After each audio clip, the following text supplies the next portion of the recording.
د غویانو د جنگ لپاره سپین او مکسیکو ډیر شهرت لري، خو دا به ډیرو کمو خلکو ته معلومه وي چې په متحده عرب اماراتو کې هم له ډیر پخوا راهیسې د غویانو د جنگ سیالي کیږي. دا تاریخي مقابلې د هرې جمعې په ورځ د متحده عرب اماراتو په کلیوالو سیمو کې ترسره کیږي. هذه المصارعه من قديم الزمان صار لها اكثر من زموږ په سیمه کې د غوایانو د جنگ دا سیالي لږ تر لږه 1.5 سل کلونه تاریخ لري، چې پخوا به په ډیرو کلو کې کېدلې، خو اوس یوازې په القرايه او البادیه کلو کې کیږي.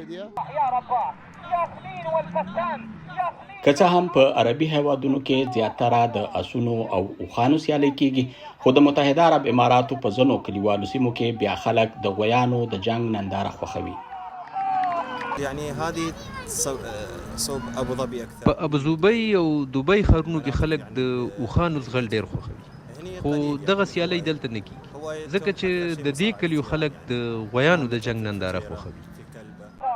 په سپین او مکسیکو کې د مقابلې د قاعدو مطابق د غویانو د جنگ په اخر کې زیاتره غویان وژل کیږي، خو په متحده عرب اماراتو کې داسې نه وي.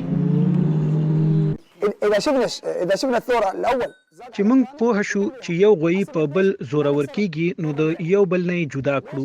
موږ په دې سیالي کې غویان وجل او چاته تاوان رسول نه غواړو. بلخوا په دې سیالیو کې برخه اخیستونکو غویانو لپاره یې مالکان د خپلو پټو له غیا سره غني او قجوري هم ګډوي، چې دا راز دوی د مقابلې په وخت ښه قوت ولري.